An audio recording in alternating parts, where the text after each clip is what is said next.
call the honourable member for Wannon. Thank you, Mr Deputy Speaker.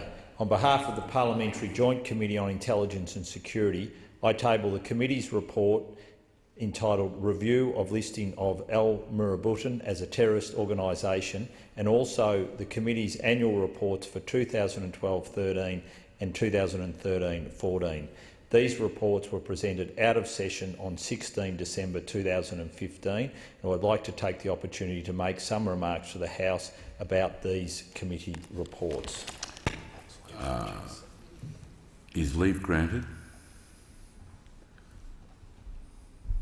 Leave is granted.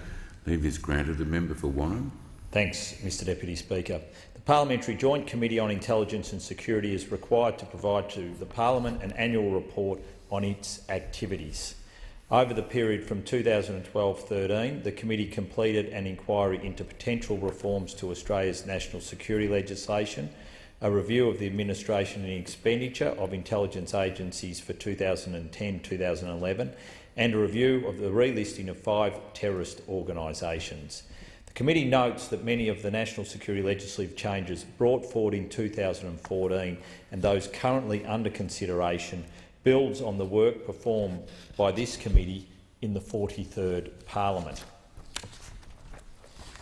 Over the last financial year, the committee focused on completion of the 2011-12 and 2012-13 review of administration and expenditure for intelligence agencies and continued its oversight work in regards to new listings and the relistings of a number of terrorist organisations. These are important scrutiny functions of the committee, and the committee thanks the agencies for their cooperation in the conduct of these reviews. Also presented on 16 December 2014 was the committee's report on the listing of Al-Murabitun as a terrorist organisation under the Criminal Code Act 1995. The committee fully supported the listing of Al-Murabitun. Al-Murabitun formed in August 2013 on the amalgamation of 2 regional extremist groups, both of which originated as splinter groups of Al-Qaeda in the lands of the Islamic Maghreb. The committee was satisfied that Al-Murabitun is engaged in terrorist activities, including attacks against Western civilian targets, and that it advocates terrorist acts against France and its allies. The group also potentially threatens Australians and Australian interests in Africa.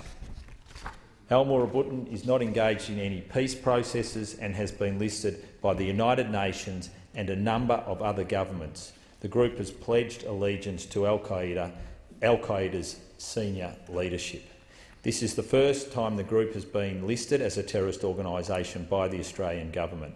The listing makes it an offence to direct the activities, become a member of, recruit, train or receive training, get funds to, from or for Al-Murabitun and provide support or associate with Al-Murabitun.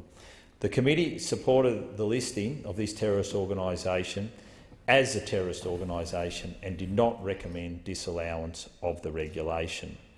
Mr Deputy Speaker, I would like to take the opportunity to thank my fellow committee members, both past and present, for their valuable contribution to the committee over these years, and I would also like to place on the record my thanks to the Secretariat and the people who have helped with the drafting of these reports, and I commend these reports to the House.